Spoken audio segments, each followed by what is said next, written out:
Hey, what's up, guys? Welcome to the channel. UFC Vegas 41 just ended.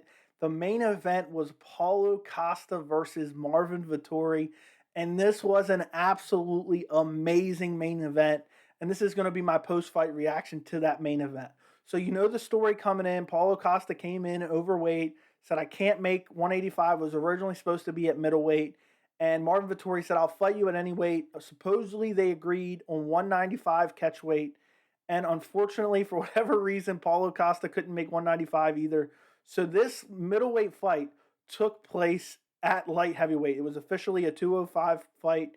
And oh my God, am I so happy that this fight did not fall out. For those of you who joined me on my live stream for this event, the main event was incredible. It was so action packed. I'm having trouble even remembering everything that happened within this fight for this post fight reaction. But Marvin Vettori gets the decision. I think Marvin Vettori was the winner. I picked Paulo Costa in this fight. I thought he was the better striker, but Marvin Vettori looks so good. But this was a very competitive fight. And honestly, you look at the first round, I thought the first round was clearly for Marvin Vettori. He just landed the better shots. The fifth round, which this is, I can't believe I'm even saying this. I can't believe these words are even coming out of my mouth.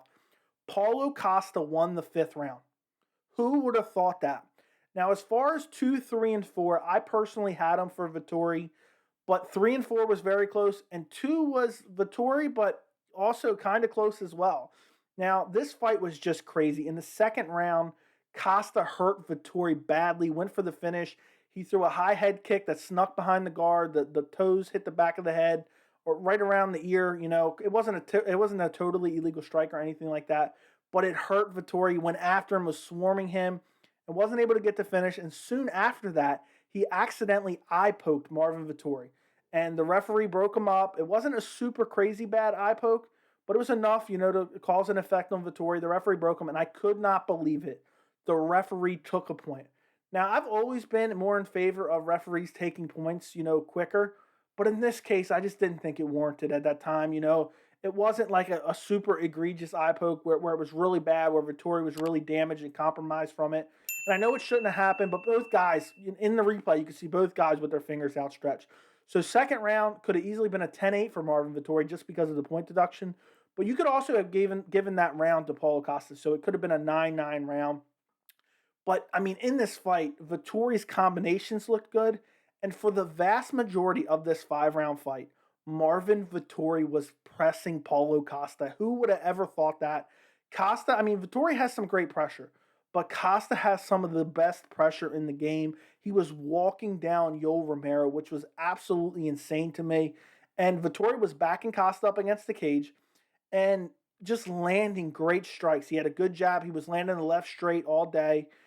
He just looked really, really good and fluid with his combinations. I think Marvin Vettori's striking looked much improved tonight. I know his last fight was against Israel Adesanya, but Marvin Vettori came in here tonight and his striking looked phenomenal.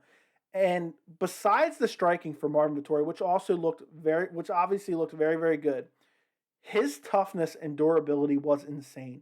Paulo Costa was landing right hooks, straight lefts, heavy body kicks that were sneaking underneath the elbow. He was throwing head kicks, and he was throwing them so hard that it didn't even matter that Marvin Vettori was blocking them because they were just blasting right through the guard of Marvin Vettori. I could not believe it.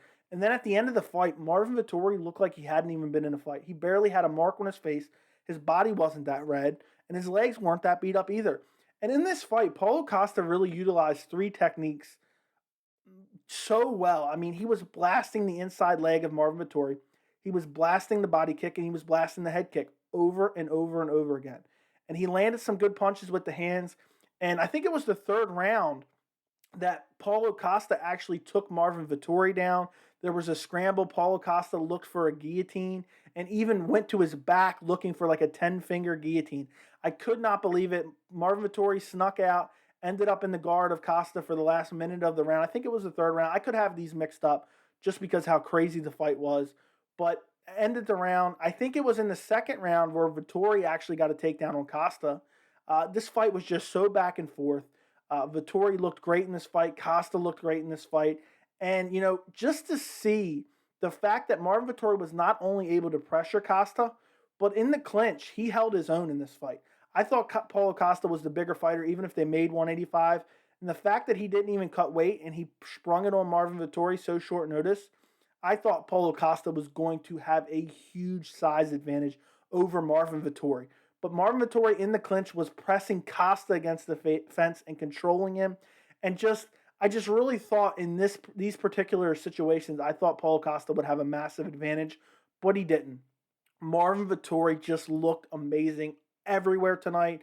His durability, his speed, his striking, his grappling. He didn't really have any trouble within. When Costa did get him down, I started looking for a guillotine. But what really surprised me, and I mentioned it earlier, is the fact that Paulo Costa won the 5th round of this fight. I mean, he was brutalizing Marvin Vettori. Marvin Vettori looked tired in the 5th round. I know we always talk about Marvin Vettori as if he has this great stamina, but he doesn't have Kamaru Usman, Colby Covington type stamina. And in between rounds, it was so vastly different. You seen Paulo Costa sitting on the stool, breathing heavily. His corner was shaking out his arms, trying to get the blood flow going. Marvin Vettori was just standing up there. He was just breathing like normal almost. And to see the fact that Paulo Costa looked absolutely exhausted and Marvin Vettori still looked kind of fresh, but that wasn't the way the fight went in the 5th round. Paulo Costa looked like the fresher fighter. He was ripping body kicks. He hurt Vettori at one point in time and was just chasing him down, ripping punches to the body. I love the way Costa attacks the body with punches. There's very few guys that you see do that, and he had a great 5th round, and he was truly looking for the finish. And I know a lot of people talk about, I think they think of Costa, they see his physique, they see the volume he throws, and they act like he's some kind of knockout artist. And I know he does finish guys, but he's more of a volume guy. And, tonight I thought that he would be able to use his volume and eventually stop Marvin Vettori. At no point was it really even close for Paulo Costa getting a stoppage win. Not at all. I mean, if anything, it was closer to Costa because there were some weird moments where Costa would back up against the cage and Marvin Vettori was just ripping off 6, 7 punch combinations, sneaking uppercuts through the guard. And I wish Marvin Vettori would have ripped to the body a little bit more in those situations. There were some times that he did do that, but it wasn't as often as I felt like it should have been. But what an absolute phenomenal performance. I can't believe how good that fight was. It was so exciting.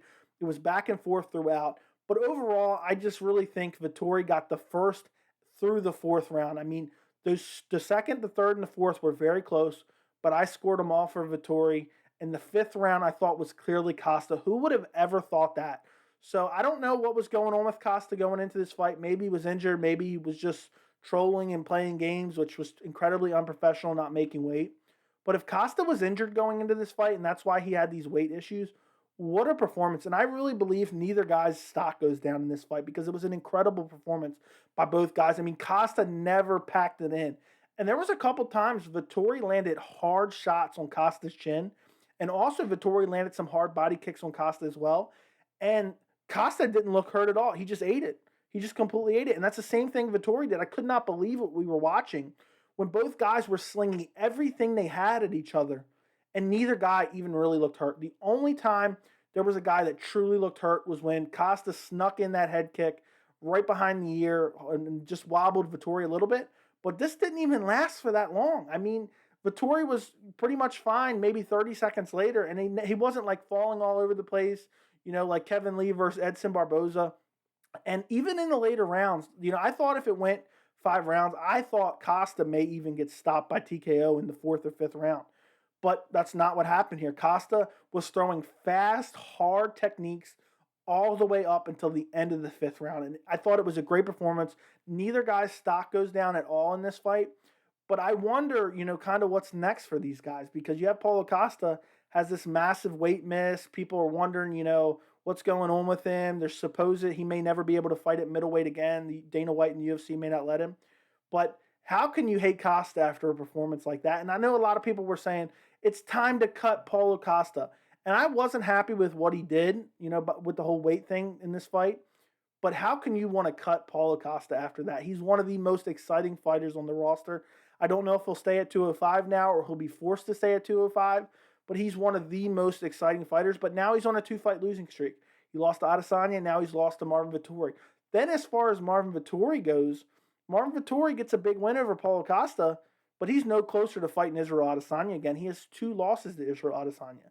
And this was a great performance, but it's not like the UFC is going to give him a title shot after this. I doubt they ever give Vettori another title shot against Adesanya, but there is a way you could promote an Israel Adesanya versus Marvin Vettori. If Adesanya beats Whitaker, and let's say Vettori picks up another solid win in between there, Vettori kind of got screwed in the last Adesanya fight. And the reason I say that, Vettori took that on rather short notice. He wanted more time. He wanted to fight Adesanya in the fall. He was coming off a win over Kevin Holland. It was a 5-round fight. And then he ended up doing a quick turnaround like a month and a half later and fighting Israel Adesanya. That is not enough time to prepare for the middleweight champion, Israel Adesanya. So they could promote it, say Vettori took it on short notice. Look how good he's looked in his last 2 fights. The division is cleaned out. We need to give him, a proper title shot. And I would love to see that fight. Really. I would love to see it, especially if Vettori can keep making, improvements. If he looks really good in his next fight, I would be sold on the Adesanya rematch. Now, after that second fight, it's going to be a tough sell, but I believe there's a way to do it, especially considering the way he looked in this Paulo Costa fight. And no, he didn't get him out of there. Adesanya finished him in the second round. I don't see Paulo Costa or Marvin Vettori ever beating Israel Adesanya in a fight unless Adesanya really falls off. So, there's that. But this was a great main event, UFC Vegas 41. The card wasn't that great. I'm not going to really talk about any other fights on the card, on the main card. But that main event absolutely delivered. And I'm so happy that it did not get canceled. I mean, what a fight. 5 rounds, both guys just slinging everything they had every single round. There was a little bit of grappling mixed in, some submission attempts. What more can you hope for? And both guys, incredible stamina. I will never question Marvin Vettori's stamina again. I will never question Paulo Costa's stamina again, because Paulo Costa, with the output that he was using, still was not really all that faded in the 5th round. He still looked very, very good in the 5th round. So I think we can kind of put that stamina issue to bed. I know he looked terribly exhausted after the 1st round, but he didn't fight like it. So, maybe he was conserving his energy knowing that it was a 5-round fight. And on the walkout, by the way, I wanted to mention, he almost looked like he was on crack or something. I was wondering, maybe he was drinking in the backstage. I don't know what was going on there. But great performance by both guys. I can't wait to see Paulo Costa and Marvin Vettori back in the cage. I wouldn't care if they ran it back. By the way, if I didn't say it already, the scorecard was 48-46. So I think it would have been 48-47 had, Costa not lost that point, obviously. And so it was a super close fight. I don't know. I would love to know what's going on with Costa, what happened with him, why, he missed weight, if it was just him being, unprofessional or what. But I love this fight. Let me know what your guys' thoughts on this fight was in the comment section. Make sure to like the video if you enjoy these post-fight reactions. And thank you so much for watching.